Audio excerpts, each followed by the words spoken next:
Luxury life. ಹಾ ಗಿರಿ, ನಾನಿಲ್ಲಿ life ಇಷ್ಟೇನೇ ಅಂತ ಅನ್ಕೋತಾ ಇದ್ದೀನಿ.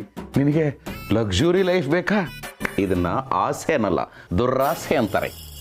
ದುರಾಸೆ ದುರಾಸೆ ದುರಾಸೆ ಯಾವ್ದ್ರಿ ದುರಾಸೆ?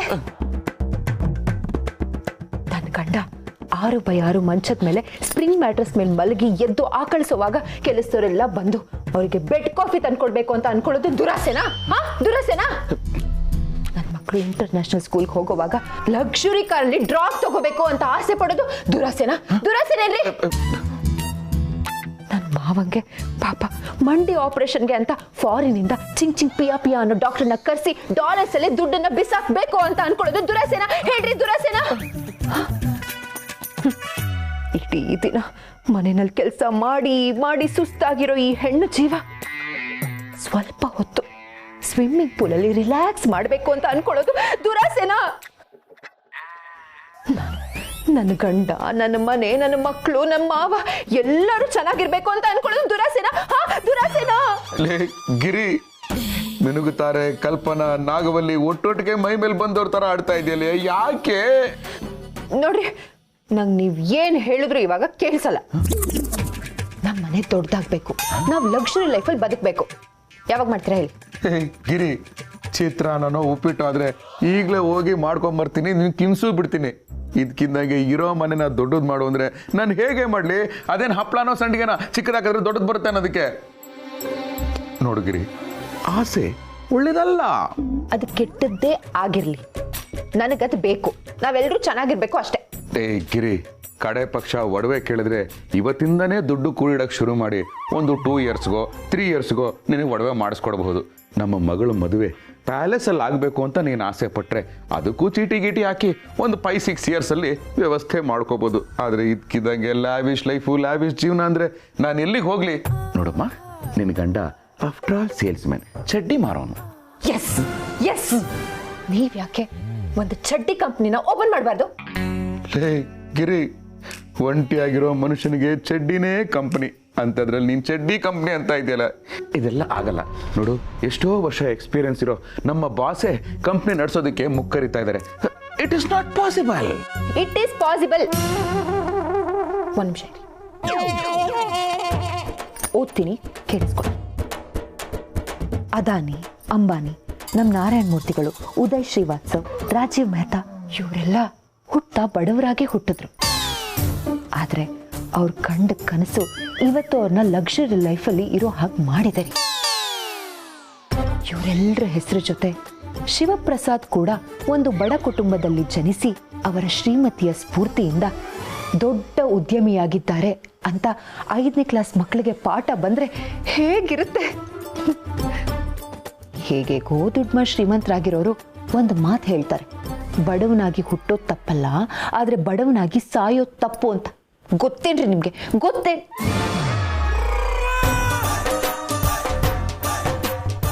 ಆಹಾ, ಅಷ್ಟೊತ್ತಿಂದ ನಾನು ಇಷ್ಟೂದ್ದ ಬುದ್ಧಿ ಮಾತು ಹೇಳ್ತಾ ಇದ್ರೆ ಕೊರ್ಕಿ ಉಡ್ಕೊಂಡು ಮಲಗಿದ್ದೀರಾ? ಅದಕ್ಕೆ ನೀವಿನ್ನೂ ಚಡ್ಡಿ ಮಾರ್ಕೊಂಡಿರೋದು. ಹೇಳೋದನ್ನೇ ಅರ್ಥ ಮಾಡ್ಕೊಳ್ಳಲ್ವಲ್ಲ ಇವರು. ಅಂದುಕೊಂಡಿದ್ದೆಲ್ಲ ಆಗುತ್ತದೆ, ಆದರೆ ನಿನ್ನ ಉದ್ದೇಶ ಒಳ್ಳೆಯದಿರಬೇಕು ಅಷ್ಟೇ ಅಂತ ದೊಡ್ಡೋರೊಂದು ಮಾತು ಹೇಳಿದ್ದಾರೆ. ನನ್ನ ಉದ್ದೇಶನೇ ಈ ಮನೆ ಉದ್ಧಾರ ಆಗೋದು ಅಂತ ಆದ್ಮೇಲೆ ನಾನು ತುಂಬಾ ಸ್ಟ್ರಾಂಗ್ ಆಗಿ ಅನ್ಕೋತೀನಿ. ಅಪ್ಪ ಭಗವಂತ, ನಾವೆಲ್ಲ ಲಕ್ಸುರಿ ಲೈಫಲ್ಲಿ ಬದುಕೋ ಹಾಗೆ ಮಾಡಪ್ಪ ಪ್ಲೀಸ್. ನನ್ನ ಈ ಆಸೆನ ದಯವಿಟ್ಟು ಈಡೇರಿಸು ಪ್ಲೀಸ್ ಪ್ಲೀಸ್ ಪ್ಲೀಸ್ ಭಗವಂತ.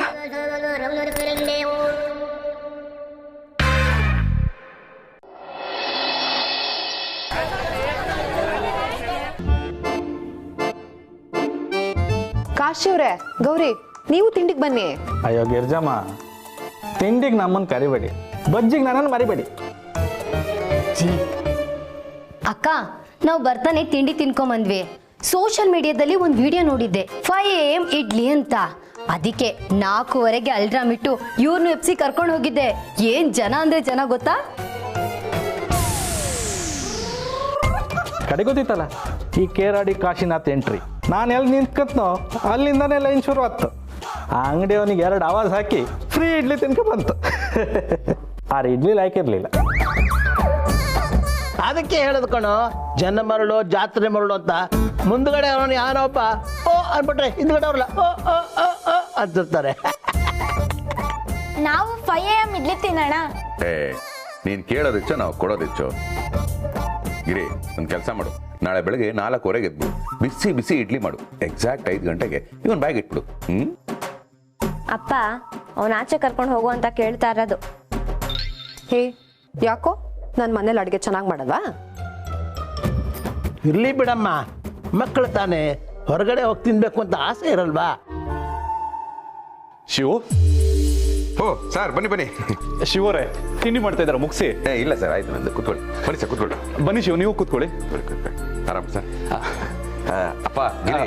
ಶಿವರೇ ನಾನೇ ಪರಿಚಯ ಮಾಡ್ಕೊಳ್ತೀನಿ. ನನ್ನ ಹೆಸರು ರಮೇಶ್ ಅಂತ, ಟೆಕ್ಸ್ಟೈಲ್ ಡೀಲರು. ಶಿವಗ್ ತುಂಬಾ ಆಪ್ತ.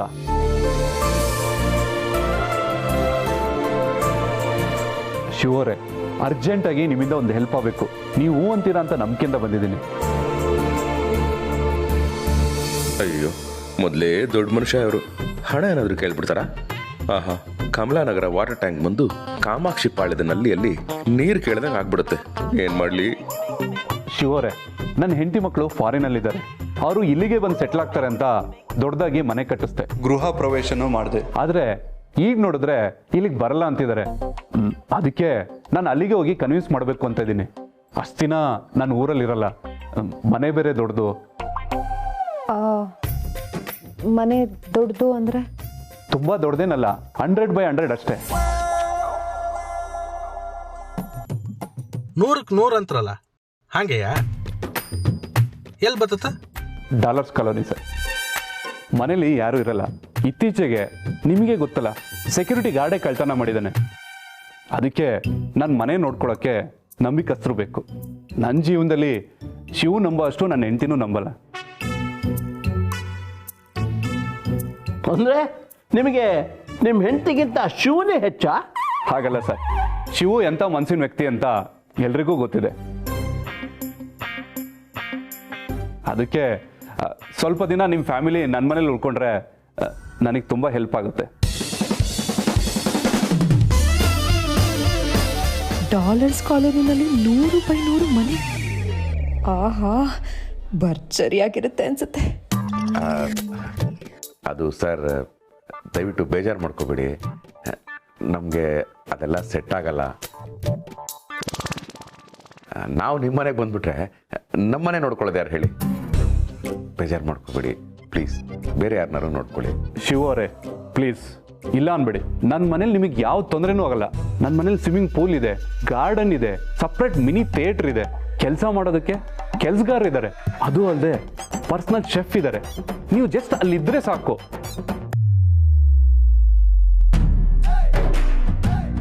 ಆ ಮನೆಗೆ ನಾನು ಬರೋವರೆಗೂ ನೀವೇ ಓನರು.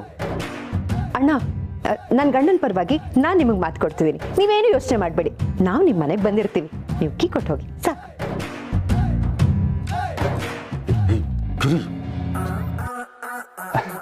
ಥ್ಯಾಂಕ್ಸ್ ಅಮ್ಮ, ಥ್ಯಾಂಕ್ಸ್ ಶಿವ ಅವರೇ. ನಾನು ಇಲ್ಲಿಗೆ ಬಂದು ನಿಮಗೆ ತುಂಬ ತೊಂದರೆ ಕೊಟ್ಟೆ ಅನ್ಸುತ್ತೆ. ನಾನು ಆಫೀಸಿಗೆ ಹೋಗ್ಬೇಕು, ನಾನು ಇನ್ನು ಬರ್ತೀನಿ. ಅಯ್ಯೋ, ತಿಂಡಿ ತಿನ್ಕೊಂಡು ಹೋಗಿ. ಇಲ್ಲಮ್ಮ, ನನ್ನ ತಿಂಡಿ ಆಯಿತು. Thank you. ಥ್ಯಾಂಕ್ಸ್ ಶಿವ. ಅಲ್ಲ ರಮೇಶ್ ಅವರೇ, ನನ್ನ ಮಾತು ಕೇಳಿ. ಅಲ್ಲ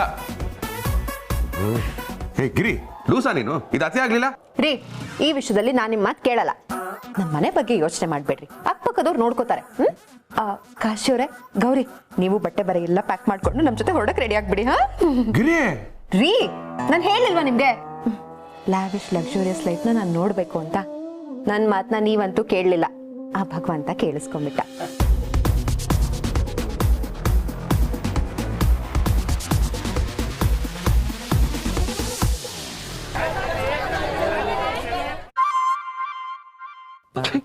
ಈ ಹೆಂಡ್ತಿರ ಆಸೆಗೆ ಮಿತಿನೇ ಇಲ್ಲ ಅನ್ಸುತ್ತೆ. ಅಲ್ಲ, ಆ ಪುಟ್ಟಕ್ಕನ ಮೆಸ್ಸಿಗೆ ಬೀಳೋ ಬೆಂಕಿ ನನ್ನ ಹೆಂಡತಿ ಲಕ್ಸುರಿ ಲೈಫ್ ಆಸೆಗೆ ಬಿದ್ದಿದ್ರೆ ನಾನು ಎಷ್ಟೋ ನೆಮ್ಮದಿಯಾಗಿರ್ತಾ ಇದ್ದೆ. ಈ ಫ್ಯಾಮಿಲಿ ಪ್ಲೇಟ್ ದೋಸೆ, ಹೆಂಡ್ತೀರ್ ಆಸೆ ಎರಡು ಮುಗಿಯೋದೇ ಇಲ್ಲ ಅನ್ಸುತ್ತೆ. ಅಲ್ಲ ಭಗವಂತ, ಈ ಮನುಷ್ಯನ ಸೃಷ್ಟಿ ಮಾಡ್ಬೇಕಾದ್ರೆ ಈ ಆಸೆ ಅನ್ನೋ ಮ್ಯಾಟರ್ನ ಯಾಕಿಟ್ಟೆ? ವೈ ಏ ಗೆದ್ಕೋ ಶಿವಪ್ರಸಾದ್. ಭಗವಂತ, ಆಸೆ ಇರಬೇಕು ಶಿವಪ್ರಸಾದ್. ಆಸೆ ಇರ್ಬೇಕಾ? ಏನ್ ಭಗವಂತ ಹೀಗೆ ಹೇಳ್ತಾ ಇದೀಯಾ? ಆಸೆಯೇ ದುಃಖಕ್ಕೆ ಮೂಲ ಅಂತ ಹೇಳ್ತಾರೆ. ಆಸೆ ಇರಬೇಕು, ಆದರೆ ಅತಿ ಆಸೆ ಇರಬಾರ್ದು. ಕಲ್ಲಿಗೆ ಶಿಲೆಯಾಗುವ ಆಸೆ ಇಲ್ಲದೆ ಹೋಗಿದ್ದಿದ್ರೆ ಅದು ಮೂರ್ತಿಯಾಗಿ ಪೂಜಿಸಲ್ಪಡ್ತಿತ್ತ. ಪದಗಳಿಗೆ ಕವನಗಳಾಗೋ ಆಸೆ ಇಲ್ಲದೆ ಹೋಗಿದ್ದಿದ್ರೆ ಅದು ಸಾಹಿತ್ಯ ಸೃಷ್ಟಿಯಾಗ್ತಿತ್ತ. 7 ಸ್ವರಗಳಿಗೆ ಒಂದಾಗೋ ಆಸೆ ಇಲ್ಲದೆ ಹೋಗಿದ್ದಿದ್ರೆ ಸಂಗೀತ ಸೃಷ್ಟಿಯಾಗ್ತಿತ್ತ. ಬಿದಿರಿಗೆ ಕೊಳಲಾಗೋ ಆಸೆ ಇಲ್ಲದೆ ಹೋಗಿದ್ದಿದ್ರೆ ಶ್ರೀಕೃಷ್ಣನ ಕೈಯಲ್ಲಿ ಸುದರ್ಶನ ಚಕ್ರ ಮಾತ್ರ ಇರ್ತಾ ಇತ್ತು ಅಲ್ವಾ ಶಿವಪ್ರಸಾದ್? ನೀನು ಹೇಳೋದೆಲ್ಲ ಸರಿ ಭಗವಂತ, ಆದ್ರೆ ಈ ಹೆಂಡತಿಯರಿಗೆ ಯಾಕೆ ಇಷ್ಟೊಂದು ಆಸೆ ಇಟ್ಟೆ? ಆಸೆಗೆ ದೊಡ್ಡದು ಚಿಕ್ಕದು ಅನ್ನೋ ವ್ಯತ್ಯಾಸ ಇರಲ್ಲ ಶಿವಪ್ರಸಾದ್. ನಿಮ್ಗೆ ಈಡೇರ್ಸಕ್ಕಾಗೋದನ್ನ ನೀವು ಚಿಕ್ಕದು ಅಂತೀರ, ಈಡೇರ್ಸಕ್ಕಾಗದೇ ಇರೋದನ್ನ ದೊಡ್ಡ ಆಸೆ ಅಂತೀರ. ಬೀದಿಲ್ ನಿಂತಿರೋನ್ಗೆ ರಾಜನ ಸಿಂಹಾಸನ ಏರ್ಬೇಕು ಅನ್ನೋದು ಈಡೇರ್ಸಕ್ಕೆ ಕಷ್ಟ ಆಗುವಂತ ದೊಡ್ಡ ಆಸೆನೆ. ಹಾಗೆ ರಾಜನ ಸಿಂಹಾಸನದಲ್ಲಿ ಕೂತಿರೋನ್ಗೆ ಬೀದಿಲ್ ಬಂದು ನಿಲ್ಬೇಕು ಅನ್ನೋದು ಈಡೇರ್ಸಕ್ಕೆ ಕಷ್ಟ ಆಗುವಂತ ದೊಡ್ಡ ಆಸೆನೆ. ಅಯ್ಯೋ, ಈಗ ನಾನು ಏನ್ ಮಾಡ್ಲಿ ಭಗವಂತ? ನನ್ನ ಹೆಂಡತಿ ಈ ಲಕ್ಸುರಿ ಲೈಫ್ ಸ್ಟೈಲ್ಗೆ ಅಟ್ರಾಕ್ಟ್ ಆಗ್ಬಿಟ್ಟಿದ್ದಾಳೆ. ಅವಳಿಗೋಸ್ಕರ ನಾನು ಅಲ್ಲಿಗೆ ಹೋಗ್ಬೇಕಾ? ಮನುಷ್ಯರು ಬೇರೆಯವ್ರ ಜೀವನಕ್ಕೆ ಆಕರ್ಷಣೆ ಆಗಬಾರ್ದು ಶಿವಪ್ರಸಾದ್, ಬದಲಿಗೆ ಆದರ್ಶವಾಗಬೇಕು. ಯಾಕೆ ಅಂದ್ರೆ ಆಕರ್ಷಣೆ ಅಳಿಯುತ್ತೆ, ಆದರ್ಶ ಅನ್ನೋದು ಜೀವನದ ಉದ್ದಕ್ಕೂ ಉಳಿಯುತ್ತೆ. ಅಗತ್ಯಕ್ಕಿಂತ ಹೆಚ್ಚಾಗಿರೋ ಆಕರ್ಷಣೆ ಮತ್ತು ಆಸೆ ಕೇವಲ ನೋವು ಮತ್ತು ಅವಮಾನಗಳನ್ನಷ್ಟೇ ಕೊಡೋದಿಕ್ ಸಾಧ್ಯ. ನೋವು ಅವಮಾನ ಆಗುತ್ತೆ ಅಂತ ನನಗೂ ಗೊತ್ತು ಭಗವಂತ, ಆದ್ರೂ ಅವಳಿಗೋಸ್ಕರ ಮನೆಯವ್ರನ್ನೆಲ್ಲ ಕರ್ಕೊಂಡು ಹೋಗೋ ಪರಿಸ್ಥಿತಿಗೆ ಬಂದಿದ್ದೀನಿ. ಇದನ್ನ ಹೇಗಾದ್ರೂ ಮಾಡಿ ತಡೆಯಕ್ಕಾಗಲ್ವಾ? ನನಗಂತೂ ಅಲ್ಲಿಗೆ ಹೋಗಿ ಸ್ವಲ್ಪನೂ ಇಷ್ಟ ಇಲ್ಲ. ತಡೆಯೋದಕ್ಕೆ ನಾನ್ಯಾರು ಶಿವಪ್ರಸಾದ್? ಈ ಆಸೆ ಅನ್ನೋದು ಮೈದಾನದಲ್ಲಿ ಓಡೋ ಕುದುರೆ ಅಂತ, ಹುಚ್ಚೆದ್ದು ಓಡೋದಷ್ಟೇ ಅದರ ಕೆಲಸ. ಆದ್ರೆ ಅದರ ಲಗಾಮು ನಮ್ಮ ಅಂತರಾತ್ಮದಲ್ಲೇ ಇರಬೇಕು. ಓಹ್, ಅಂದ್ರೆ ಒಂದ್ಸರಿ ಹೆಂಡತಿ ಡಿಸೈಡ್ ಮಾಡ್ಬಿಟ್ರೆ ದೇವ್ರು ಬಂದ್ರು ಚೇಂಜ್ ಮಾಡಕ್ಕಾಗಲ್ಲ ಅಂತ ಇಂಡೈರೆಕ್ಟ್ ಆಗಿ ಹೇಳ್ತಾ ಇದೆಯಾ? It's okay, it's okay. ಅದೇನೇನು ಅನುಭವಿಸ್ಬೇಕು ಅನುಭವಿಸ್ತೀನಿ. ಆದ್ರೆ ಒಂದು ರಿಕ್ವೆಸ್ಟು, ಇದರಿಂದ ನಮ್ಮ ಮನೆಗಾಗ್ಲಿ ನಮ್ಮ ಮನೆಯವ್ರಿಗಾಗ್ಲಿ ಯಾವ ತೊಂದರೆನೂ ಆಗದಿರೋ ಹಾಗೆ ನೀನೇ ನೋಡ್ಕೋಬೇಕು. ಶಿವಪ್ರಸಾದ್, ಜೀವನ ಅನ್ನೋ ಕುರುಕ್ಷೇತ್ರದಲ್ಲಿ ಹೆದರಿ ಹಿಂದೆ ಹೆಜ್ಜೆ ಇಡೋ ಅರ್ಜುನನೂ ನೀನೇ. ನಿನ್ನನ್ನ ಹುರಿದುಂಬಿಸಿ ಸಾರಥಿಯಾಗಿ ಮುನ್ನಡೆಸೋ ಶ್ರೀಕೃಷ್ಣನೂ ನೀನೆ. ಆದ್ರೆ ಇದೆಲ್ಲದಕ್ಕೂ ಒಂದು ಕಾರಣ ಇರುತ್ತೆ. ಈ ಸನ್ನಿವೇಶ ಕೂಡ ಯಾವುದೋ ಒಂದು ಪಾಠಕ್ಕೆ ನಾಂದಿ ಆಗ್ಬೋದು. ಕೃಷ್ಣನೂ ನಾನೇ, ಅರ್ಜುನನೂ ನಾನೇನಾ? ಅಂದ್ರೆ ಬಾಣನೂ ನಾನೇ, ಗುರಿನೂ ನಾನೇನಾ? ಓಕೆ, ಹೋಗ್ಲಿ. ಅಟ್ಲೀಸ್ಟ್ ಒಂದು ಆಲ್ ದಿ ಬೆಸ್ಟ್ ಆದ್ರೂ ಹೇಳು ಭಗವಂತ. ಆಹಾ, ಆಲ್ ದಿ ಬೆಸ್ಟ್ ಹೇಳ್ದೆ ಹೊರಟ್ಬಿಟ್ಯಾ? ಏನೇನು ವರ್ಸ್ಟ್ ಕಾದಿದ್ಯೋ.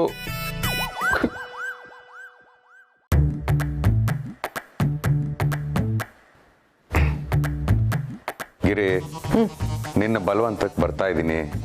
ಅಲ್ಲಿ ಹೋದ್ಮೇಲೆ ಏನಾದ್ರೂ ಹೆಚ್ಚು ಕಮ್ಮಿ ಆದ್ರೆ ಎಲ್ಲ ಹೆಚ್ಚೇ ಆಗತ್ತೆ. ಯಾಕೆಂದ್ರೆ ಅದು ಲಕ್ಸುರಿ ಲೈಫು. ಕಮ್ಮಿ ಆಗಕ್ಕೆ ಅದೇ ನೀ ಮನೇನಾ? ಗಿರಿ, ನನ್ನ ಮಾತು ಕೇಳು. ಇನ್ನೂ ಕಾಲ ಮಿಂಚಿಲ್ಲ. ನಾನು ರಮೇಶ್ ಹತ್ರ ಮಾತಾಡ್ತೀನಿ. ಇದಕ್ಕೆ ಆಲ್ರೆಡಿ ಬೇರೆ ವ್ಯವಸ್ಥೆನೂ ಮಾಡಿದ್ದೀನಿ. ಬಾಬು ಹತ್ರ ಮಾತಾಡಿದ್ದೀನಿ. ಲೇ ದಡ್ಡ, ಪಾಪ ರಮೇಶ ನಿನ್ನ ಸ್ನೇಹಿತ ಅಷ್ಟು ಕೇಳ್ಕೊಂಡಿದ್ದಾನೆ. ಅವನು ಸಹಾಯ ಮಾಡ್ಬೇಕಾದ್ ನಿನ್ನ ಧರ್ಮಲ್ಮೇನೋ? ಕರೆಕ್ಟಾಗಿ ಹೇಳಿದ್ರಿ ಮಾವ. ನಾವು ಹೋಗಲ್ಲ ಅಂತ ಹೇಳೋದಕ್ಕೆ ಚಾನ್ಸೇ ಇಲ್ಲ. ಯಾಕಂದ್ರೆ ನಾವು ಲ್ಯಾವಿಶ್ ಲೈಫ್ ಹೋಗ್ತಿದೀವಿ ಅಂತ ಆಲ್ರೆಡಿ ನಾನು ನನ್ನ ಫಾಲೋವರ್ಸ್ಗೆ ಹೇಳಿದ್ದೀನಿ. ಅದನ್ನ ಬಂದ್ ಮಾಡಬಾರತಿ. ಯಾರು ಉಂಡದ್ದು ತಿಂದದ್ದು ಕೂಡದ್ದು ಮಾಡದ್ದೆಲ್ಲ ಸೋಷಿಯಲ್ ಮೀಡಿಯಾಗೆ ಹಾಕ್ತಾ ಲೈವ್ ಅಲ್ಲಿ ಇದೀವಿ. ನಾವ್ ಏನೇನ್ ಮಾಡ್ತೀವಿ ಅನ್ನೋದು ನನ್ನ ಫಾಲೋವರ್ಸಿಗೆ ಗೊತ್ತಾದ್ರೆ ಅವ್ರಿಗೂ ಖುಷಿ ಆಗತ್ತೆ ಅಲ್ವಾ? ಜೀವನ ಎಲ್ಲ ಬರೀ ಬೇರೆಯವ್ರಿಗೆ ಖುಷಿ ಕೊಡೋದೇ ಆಗೋಯ್ತು. ಅಲ್ಲಾಗಿರಿ, ಮನೆ ಸೇಫ್ಟಿ ಬಗ್ಗೆ ಸ್ವಲ್ಪನಾದ್ರೂ ಯೋಚನೆ ಮಾಡಿದ್ಯಾ? ಅಪ್ಪ, ನಿನ್ ತಲೆನೇ ಕೆಡ್ಸ್ಕೊಬೇಡ. ಸಂಧ್ಯಾ ಆಂಟಿಗೆ ಹಾಲು ಪೇಪರ್ನ ಎತ್ತಿಡ್ಕೊಳಕ್ ಅಮ್ಮ ಹೇಳಿದ್ದಾರೆ. ಆಮೇಲೆ ವಸಂತ ಆಂಟಿಗೆ ದಿನ ರಂಗೋಲಿ ಹಾಕಕ್ಕೂ ಹೇಳಿದ್ದಾರೆ. ಅಂದ್ಮೇಲೆ ನಾವು ಮನೇಲಿ ಇದೀವಿ ಅಂತ ಅನ್ಕೊಳಲ್ವಾ? ಪ್ರತಿದಿನ ಸಂಜೆ ಮನೆ ಲೈಟ್ ಹಾಕ್ತೀವಿ, ಕೀ ಕೊಟ್ಟು ಹೋಗ್ರಿ ಅಂತ ಸಂಧ್ಯಾ ಅವ್ರು ಕೇಳಿದ್ರು. ನಾನೇ ಬೇಡ ಅಂದೆ. ಯಾಕೆ ಹೇಳಪ್ಪ? 200 ಯೂನಿಟ್ ಮೇಲೆ ಬಂದ್ರೆ ಕರೆಂಟ್ ಬಿಲ್ ಕಟ್ಟಬೇಕು. ಅದೇ ಮತ್ತೆ. ಒಟ್ಟಿನಲ್ಲಿ ಹೋಗ್ಲೇಬೇಕು ಅಂತ ಎಲ್ಲರೂ ಸೇರ್ಕೊಂಡು ಡಿಸೈನ್ ಆಗಿ ಡಿಸೈಡ್ ಮಾಡ್ಬಿಟ್ಟಿದ್ದೀರಾ. ಇನ್ನೇನು ಮಾಡೋದು, ಹೋಗೋಣ. ಆ ಭಗವಂತ ಏನೇನು ತೋರಿಸ್ಬೇಕು ಅಂತಿದ್ದಾನೋ ತೋರಿಸ್ಲಿ. ಸರಿ, ಎಲ್ರು ಒಟ್ಟಿಗೆ ಒಂದು ಸೆಲ್ಫಿ ತಗೊಳ್ಳೋಣ. ಬನ್ನಿ ಬನ್ನಿ ಬೇಗ.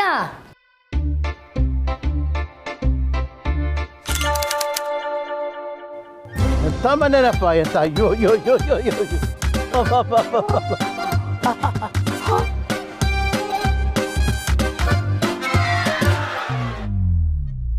तीन तरी जुनता चक तरी जुनता तीन तरी जुनता चक ಅಯ್ಯೋ ಅಯ್ಯೋ, ಇದೇನ್ ಮನೆನಾ ಕೈಲಾಸನ? ದುಡಿಯೋ ಕೈ ಲಾಸೇ ನೋಡಿಲ್ಲ ಅಂದಾಗ ಇಂಥ ಕೈಲಾಸದಂಥ ಮನೆಗಳನ್ನ ನಾವು ಕಟ್ಟಬಹುದು. ಇರೋ ಮನೆಗೆ EMI ಕಟ್ಟಕ್ಕೆ ಕೈಲಾಗಲ್ಲ, ಇನ್ನು ಕೈಲಾಸ ಅಂತ ಮನೆ ಕಟ್ತಾರಂತೆ. ಮಾವಯ್ಯ, ನಮ್ ಭಾವನ ಹಾಗೆಲ್ಲ ಆಡ್ಕೋಬೇಡಿ. ಅವರು ಮನ್ಸ್ ಮಾಡಿದ್ರೆ ಇಂಥ 100 ಮನೆನ ಕಟ್ಟಿಸ್ತಾರೆ. ಹೌದಾ ಅಪ್ಪ? ನಂಗೇನಿಂತ 100 ಮನೆ ಬೇಡ, ಈ ತರ ಒಂದ್ ಮನೆ ಕಟ್ಟಿಸ್ಬಿಡು ಸಾಕು. ನೋಡು, ಇಲ್ಲಿ ಎಷ್ಟು ಜಾಗ ಇದೆ. ನಾನು ಇಲ್ಲಿ ದಿನ ಕ್ರಿಕೆಟ್ ಆಡ್ಕೊಂಡು ಇದ್ಬಿಡ್ತೀನಿ. ಕಂದ, ಕ್ರಿಕೆಟ್ ಆಡೋಕಂದಳಿಯೇ ಒಂದು ಗ್ರೌಂಡ್ ಇರುತ್ತೆ, ಅಲ್ಲೇ ಹೋಗಿ ಕ್ರಿಕೆಟ್ ಆಡ್ಕೊ, ಇಲ್ಲೆಲ್ಲ ಆಡೋಕಾಗ. ಅಪ್ಪ, ಹಾಗಿದ್ರೆ ಮನೆನ ಕ್ರಿಕೆಟ್ ಗ್ರೌಂಡ್ ಅಲ್ಲೇ ಕಟ್ಬಿಡು, ನಾನು ದಿನ ಮ್ಯಾಚ್ ನೋಡ್ಬೋದು. ಅಯ್ಯೋ ಭಗವಂತ, ಇಲ್ಲಿ ಕುಬೇರ ಮೂಲೆಗೂ ಮ್ಯಾಚೇ ಆಗ್ತಾ ಇಲ್ಲ. ದೇವ ಮೂಲೆಯಲ್ಲಿರಬೇಕಾಗಿರೋ ದೇವರು ಅಗ್ನಿ ಮೂಲೆಯಲ್ಲಿ ಕೂತ್ಕೊಂಡು ಬೆಂಕಿ ಸುರಿಸ್ತಾ ಇದ್ದಾನೆ. ನಾನಿಲ್ಲಿ ವಾಯು ಮೂಲೆಯಲ್ಲಿ ನಿಂತ್ಕೊಂಡು ಗಾಳಿ ಸೇವಿಸ್ತಾ ಇದ್ದೀನಿ. ಯಾರೋ ಪುಣ್ಯಾತ್ಮರು ಈಶಾನ್ಯ ಮೂಲೆಯಲ್ಲಿ ವೈವಿಧ್ಯಮಯವಾಗಿ ಕಟ್ಟಿರೋ ಈ ಮನೆಯನ್ನ ನೈಋತ್ಯ ಮೂಲೆಯಲ್ಲಿ ನಿಂತಿರೋ ಇವರು ಹೊಗಳ್ತಾ ಇದ್ದಾರೆ. ಇರ್ಲಿ ಗಿರಿ, ಈಗಲೂ ಕಾಲ ಮಿಂಚಿಲ್ಲ. ನಮಗೆ ಈ ಪ್ಯಾಲೇಸು ವರ್ಕೌಟ್ ಆಗಲ್ಲ. ನಮಗೆ ನಮ್ಮ ಅರಮನೆಯೇ ಸಾಕು. ನಡಿ ಹೊಟ್ಬಿಡೋಣ. ಅಯ್ಯೋ, ಸುಮ್ಮನೆ ಬನ್ರಿ. ಇವಾಗ ಇಲ್ಲಿವರೆಗೂ ಬಂದಿದ್ದೀವಂತೆ, ಇದ್ ಹೋಗಕ್ಕೇನು? ನೋಡಿ, ಈ ಮನೆ ನಮ್ಮನೆಗಿಂತ 100 ಪಟ್ಟು ದೊಡ್ಡದಾಗಿದೆ. ನಿಮ್ ಕೈ ಕಟ್ಸಕ್ಕಂತೂ ಆಗ್ಲಿಲ್ಲ, ಕೊನೆ ಪಕ್ಷ ಈ ಮನೇಲಿದ್ದು ವೈಭೋಗನ ಅನುಭವಿಸೋಣ. ಬನ್ನಿ ಬನ್ನಿ ಬನ್ರಿ ಬನ್ನಿ. ಮೇಡಮ್, ಅಲ್ಲೇ ನಿಂತ್ಕೊಳ್ಳಿ.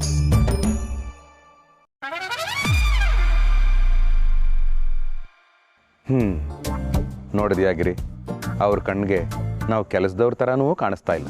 ಅಂಥದ್ರಲ್ಲಿ ನಾವು ಲಗೇಜ್ ಸಮೇತ ದಂಡೆತ್ತಿ ಬಂದಿದ್ದೀವಿ. ಬೆಂಡೆತ್ತಿ ಕಳಿಸ್ದೇ ಇರ್ತಾರ? ಓ ಶಿವರೇ, ಎಂತಕ್ಕೆ ಹಂಗಂತ್ರಿ ಮರ್ರೆ? ಯಾರು ನಾನು ಮೈ ಮುಟ್ಲಿಕ್ಕಾಂಬ ಉಪ್ಪಾರ್ಪೇಟೆಯಿಂದ ಮುಗಿಲ್ಪೇಟೆವರೆಗೂ ಹ್ಯಾಂಗ್ ಓಡ್ತ ಕಾಣ್ತಾ ಇರಿ. ಅಯ್ಯೋ ಚಿಕ್ಕಪ್ಪ, ಯಾಕೆ ನೀವು ಯಾವಾಗ್ಲೂ ಪೇಟೆಲ್ಲೇ ಇರ್ತೀರಾ? ಅದರಿಂದ ಒಂದ್ ಸ್ವಲ್ಪ ಆಚೆ ಬನ್ನಿ. ಬೇಕಿತ್ತ ಸಣ್ಣ ಹುಡುಗನ ಹತ್ರ ಅನ್ನಿಸ್ಕೊತೀರಾ? ಯಾರಮ್ಮ ತಾವು? ನಾನು ಈ ಮನೆ ಮ್ಯಾನೇಜರ್ ಸರ್, ಇವರು ಈ ಮನೆ ಮೇಡ್. ನಮ್ಮನ್ನ ಯಾಕಮ್ಮ ಇಲ್ಲೇ ನಿಂತ್ಕೊಳ್ಳಿ ಅಂತ ಹೇಳಿದ್ರೆ? ಸರ್, ಲಗೇಜ್ ತಗೊಂಡೋಗೋಕೆ ಅಂತಾನೆ ನಾವಿದ್ದೀವಿ. ನಿಮ್ಮ ಬಗ್ಗೆ ನಮ್ಮ ಓನರು ಎಲ್ಲ ಹೇಳಿದ್ದಾರೆ. ಇನ್ಮೇಲೆ ನೀವುಗಳೇ ನಮ್ಮ ಓನರು.